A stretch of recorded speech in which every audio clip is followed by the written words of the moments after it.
Periodical press of India से जुड़े पत्रकारों ने आज शहीद स्मारक पर पत्रकार सुरक्षा कानून एवं अन्य मांगों को लेकर धरना दिया। इस मौके पर संगठन के राष्ट्रीय अध्यक्ष डॉक्टर सुरेंद्र शर्मा, राष्ट्रीय महासचिव राकेश प्रजापति, प्रदेश अध्यक्ष सनी आत्रे, प्रदेश सचिव विजय पांडे सहित अनेक हस्तियों ने सहभागियों को संबोधित किया। उन्होंने कहा कि पत्रकारों की सुरक्षा के लिए पत्रकार सुरक्षा कानून जरूरी है। इस कानून में आर्थिक गारंटी भी होनी चाहिए, तभी पत्रकारों के हितों की रक्षा हो पाएगी। इस धरने में हरि बल्लभ मेघवाल, मोहम्मद अनीस खान, दीपक शर्मा, मुकेश मिश्रा, नवदीप सिंह, अब्दुल रज्जाक थोई, कृष्ण गोपाल शर्मा, अनीश नाडार, गोपाल गुप्ता, लक्ष्मीकांत पारीक, सक्सेना, रोहित, अचलदीप सिंह, जेपी शर्मा, रेखा गौड़, श्याम कोरानी, सुमन मीणा, रमेश भगत, शालिनी श्रीवास्तव, अजीत सिंह राठौड़, रेखराज चौहान, ओमवीर भार्गव, महावीर सिंह चौहान, आशीष नायक, शुभम सेन, कमल शर्मा आदि सैकड़ों की संख्या में पत्रकारों ने शिरकत की।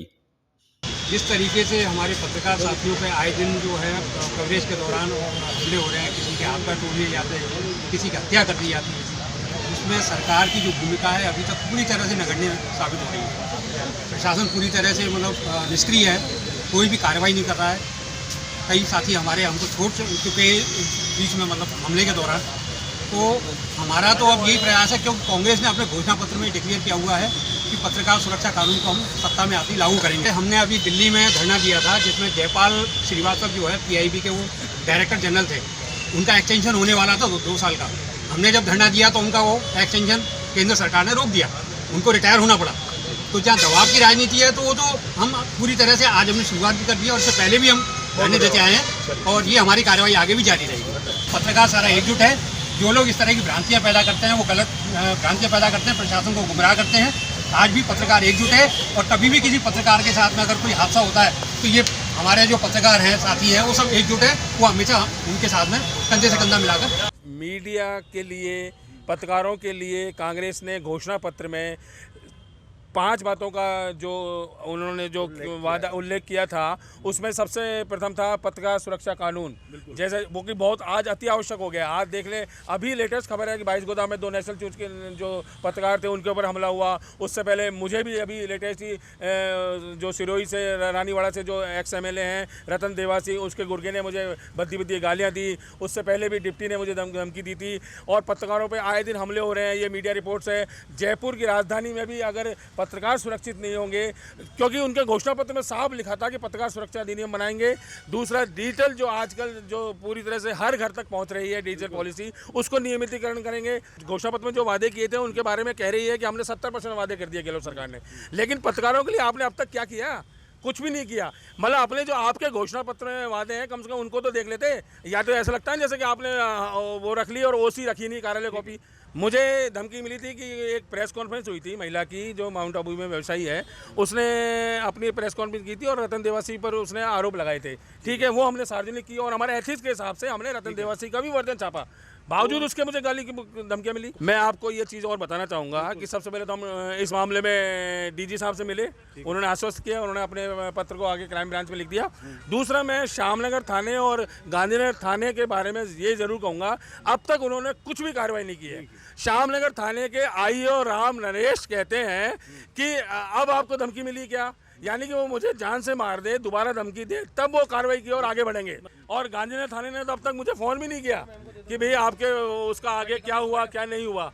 तो ऐसे में बताइए, आप जब लोकतंत्र का चौथा स्तंभ नहीं होगा तो स्वच्छ परंपरा कैसे कायम होगी? हम विषम परिस्थितियों में काम करते हैं, हम उनकी जन उपयोगी योजनाओं को सरकार की सार्वजनिक करते हैं। कोई कमियां होती हैं, चौथा स्तंभ बनाया इसलिए था, विधायिका, न्यायपालिका और जो मीडिया का चौथा स्तंभ बनाया था कि इन तीनों पे इनकी नज़र रखी जाए, इनको सुझाव दिए जाए और इनके बारे में जो भी जानकारी है वो सार्वजनिक की जाए। लेकिन जब उनके ऊपर हमला हो रहा है तो 4 पहिए में से अगर एक पहिया कमजोर होगा तो कैसे फिर आगे लोकतंत्र चलेगा? हमारी खबरों पर आंदोलन होते थे, सब कुछ होता था। आज पत्रकारों की ये स्थिति कर दी है सरकार ने, गहलोत सरकार, जो कि मीडिया फ्रेंडली माने जाते हैं, लेकिन साल 2 साल से हम खुद देख रहे हैं, सारे मीडिया कर्मी देख रहे हैं, उनकी थानों में कोई वक्त नहीं होती है। ऐसी स्थिति में अगर हमारे पर ध्यान नहीं दिया गया, हम सड़कों में आज पत्रकारों को उतरना पड़ रहा है। कितने शर्म की बात है राज्य के लिए, कानून व्यवस्था इतनी खराब पड़ी है। कदम क्या होगा? हमारा अगला कदम यही है कि अब हम 15 दिन का अल्टीमेटम देते हैं और मुख्यमंत्री निवास की ओर कूच करेंगे, हाँ, बिना सूचना के, चाहे हमें गिरफ्तार कर ले चाहे कुछ ही कर ले, क्योंकि कब तक हम डंडे देते रहेंगे। मतलब हमारी कोई सुनने की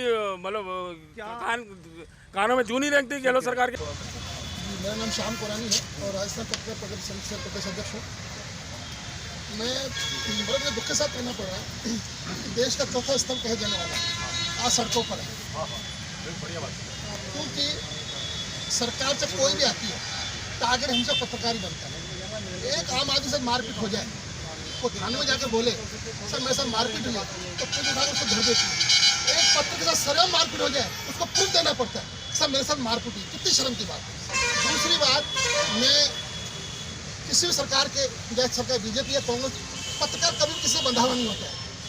इस धरने के माध्यम से मैं कहना चाहूँगा कि कलम की ताकत को जितना दबाने की कोशिश करोगे वो उतना निखर के उभरेगी, जितना हमें दबाओगे हम उतना उभर के निकलेंगे। और हम न किसी के दबाव में थे, न दबाव में हैं, न दबाव में रहेंगे।